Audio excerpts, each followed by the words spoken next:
Yo, what's good, y'all? This is Master Ace, Crooklyn Dodgers. You know what I'm saying? Juice Crew and all of that. Check me out coming up on I Only Touch Greatness, the podcast. You know, whenever you did Masta Incorporated, was that just you or was it a whole bunch of group? Because it looked like it kind of like was a group with you. Yeah, I was always, from the very beginning of my career, I was always trying to promote the idea of a group concept, right, where I was the main artist. Right. So first, when I first came out, I came out, my first single by myself was Ace in Action. I was trying to create this crew called Action, and I wanted people to view me as a group. So right, that's where the whole incorporate thing came from, trying to incorporate other characters, other artists, other voices into the music that I was making. That's all it was. Right. Yeah. And tell us a little bit of like, how was it getting signed with Delicious Vinyl too, because Delicious Vinyl was a good huge part of this hip hop thing that we love. So tell us a little bit about that too.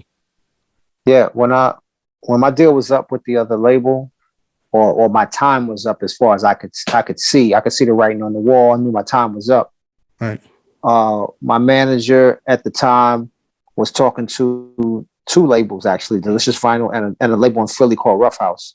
Yeah. And we had both of those labels basically bidding, and Delicious just made the most sense for me, only because I saw that they had already had success with some pop artists, which was Tone Loc and Young MC, big pop success. Right. And so I figured I could be a change of pace over there. I could be a different vibe, because right, they had the pop stuff, but they didn't have anything like me. Whereas SlaughtaHouse was like a rugged label. Everybody was just, straight hip hop with it boom bap all the way.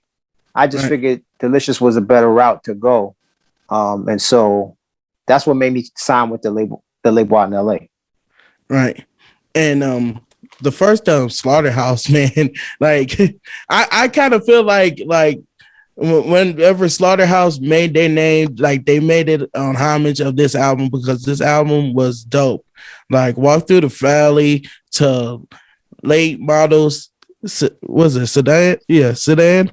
And Jeep Ass Niggas, which was the first, Born to Roll was single, yeah. So like, tell me a little bit about that album. And well, that was the album right after.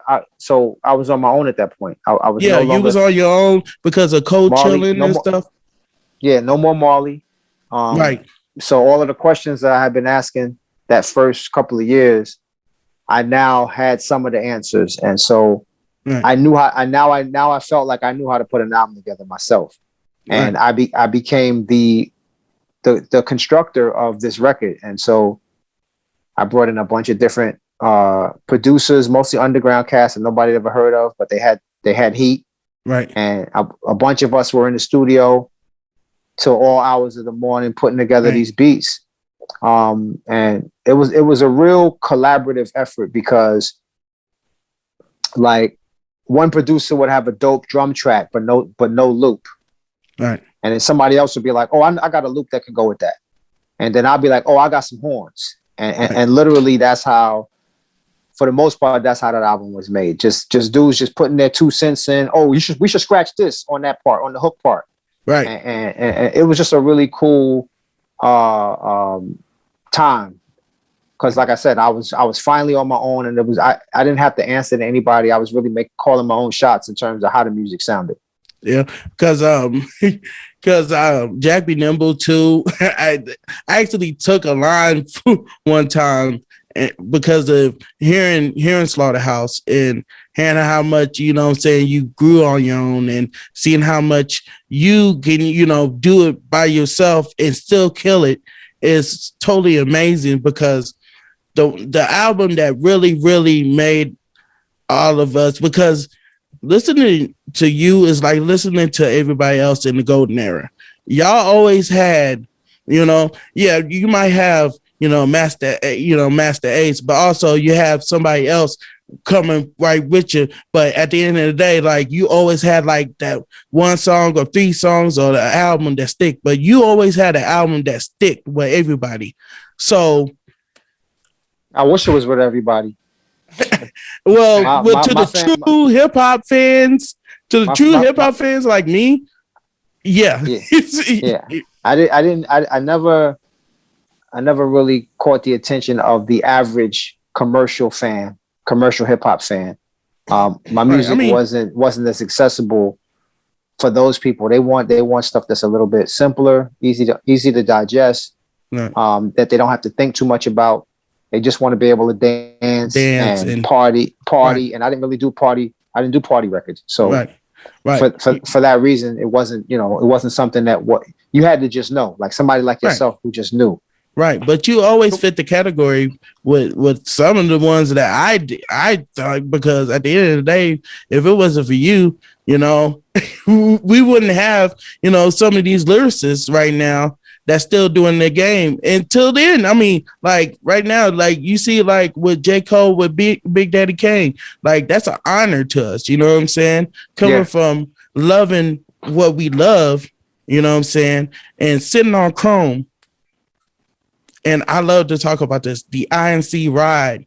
Like it felt like you was mixing West Coast with East Coast, but also it like but you had your own sound with it. Like tell us a little about the INC ride. I mean, that's essentially first of all, the version that you're thinking of with the Ozzy Brothers sample, that wasn't the original. That wasn't the original version of INC Ride. Yeah. That actually was the remix. And so the record label heard the remix that I did, because the original version was made by this guy named Louis Fat Cat. And so Louis Fat Cat did the original version, which was super dope. Like the drums, it was like real dry. It actually sounded like some Dilla, it's like some Jay Dilla type beat. So I loved that version. And I wanted to roll out with that as the first single, but the label was like, I don't know, this ain't gonna really work at radio. Really? Let's try a remix. So I went in and put together a remix using the Ozzy Brothers sample. And when the label heard it, they were like, "That's the single," and they immediately rolled that out and really pushed Louis Fat Cat's version to the back burner. Made it kind of like his version became like the remix. But if you go back and listen to that, they both sound hard. Yeah, I mean, they're different styles, right? Right. I was in love with the Louis Fat Cat version. To me, my remix was just a remix, but they made they made that be the actual single. So his version actually became the remix for most fans. Right. Okay. Yeah. And also I just had to say this one because just coming from it, just listening to the B-side and then the E sound and Born to Roll. Like I never thought I would ever say this to the man who made the song. Right? Born to Roll, man, is one of the all-time classic, and I think one of the ones that stuck out in hip-hop again because when we hear it, like as in today, like what was your influence? Because I kind of know that it's got to be with cars, but like was that your influence to making Born to Roll? And shout out to my boy JR for saying that, because he's been wanting to say this too, because we was thinking about it. Yeah, I was a car head in my 20s. I was a big car head. I probably owned like 300 car magazines stacked up in my apartment. I would cut out the different pictures and just flip through them and look at different rims and sound systems and all that. So I had a good friend who I went to high school with who put sound systems in cars. Like that's what he did. So the combination of that, and me just loving cars is what made me write a song like that.